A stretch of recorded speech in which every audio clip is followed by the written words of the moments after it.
ইউনূস সাহেব, আপনার ক্ষমতার উৎসকে, আপনার ক্ষমতার উৎস জনগণ। বা মনে করে দেখবেন, আজ থেকে প্রায় 10-12 বছর আগে বাংলাদেশ সংসদে আমি ডক্টর ইউনূসের প্রশংসা করে একটা বক্তব্য দিয়েছিলাম। আপনার যদি স্মরণ থাকে, যেই সময় আমি বক্তব্য দিয়েছিলাম সেই সময় বাংলাদেশে সেই ফ্যাসিস্ট আওয়ামী লীগের সময় ডক্টর ইউনূসকে দিয়ে একটা ফুলের দোকান খোলার মতো সাহস আরও ছিল না।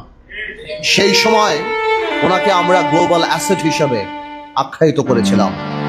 আমরা যখন জেলে থাকি, জেলের থেকে আমরা যখন শুনি ডক্টর ইউনূসের উপর এই দায়িত্ব দেওয়া হবে, আমরা আনন্দিত হই, আমাদের খুশি লাগে এবং সাথে সাথে আমাদের একটা হোপ দাঁড়ায় বাংলাদেশের একটা ভবিষ্যৎ নিয়ে। আজকে ডক্টর ইউনূস সাহেবকে একটা কথা বলতে চাই আমরা। ইউনূস সাহেব, আপনার ক্ষমতার উৎসকে, আপনার ক্ষমতার উৎস জনগণ।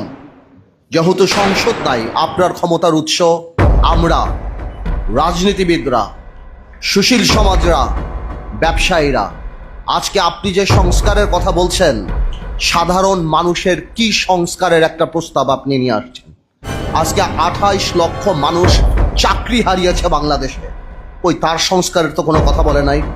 আজকে ব্যবসায়ীরা হাহাকার করতেছে, এনবিআর দিয়ে এবং বিভিন্ন সংস্কার দিয়ে তাদেরকে শেষ করে ফেলাচ্ছেন, গার্মেন্টস বন্ধ হয়ে যাচ্ছে, ওই তাদেরকেও কথা বলার কোনো জায়গা নাই।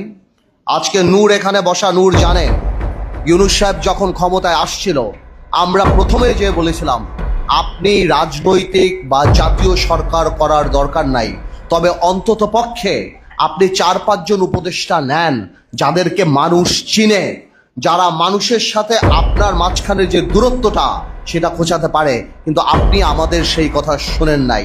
আজকে আপনার যে উপদেষ্টারা আছে তাদের অর্ধেক উপদেষ্টার নাম বাংলাদেশের মানুষ বলতে পারে না। তারা জানে না যে তাদের ভাগ্য কার দ্বারা নির্ধারিত হচ্ছে, কার দ্বারা ঠিক হচ্ছে। আপনার আরেকটা সোর্স অফ পাওয়ার ছিল কারা? আপনার আরেকটা সোর্স অফ পাওয়ার ছিল, যেটা আমার ভাই রাশেদ বলে গেল, যে আর্মি। আজকে কেন আর্মির এইভাবে কথা বলতে হয়? আর্মির সাথে দূরত্ব কে সৃষ্টি করেছে? রাজনৈতিক দলের সাথে দূরত্ব কে সৃষ্টি করেছে? আজকে অনেকে আমাকে জিজ্ঞেস করে, পার্থ ভাই আপনারা ডিসেম্বরে নির্বাচন চান না? ডিসেম্বরের কথা তো আমরা বলি নাই। আপনি বলেছেন ইউনূস সাহেব জাতির সামনে ডিসেম্বরের কথা, আমরা বলেছি আপনারা সেই ওয়াদা আপনি রাখেন। আমাদের মুখ থেকে ডিসেম্বরের কথা আসে নাই। আজকে করিডোরের কথা শুনে কনফিউশন কে ক্রিয়েট করেছে? আমরা তো কনফিউশন ক্রিয়েট করি নাই। এই করিডোরের ইস্যু ইউনূস সাহেব আপনি নিয়ে আসছেন। আজকে কষ্ট লাগে, আপনার প্রেস সচিব বলে নির্বাচন কবে?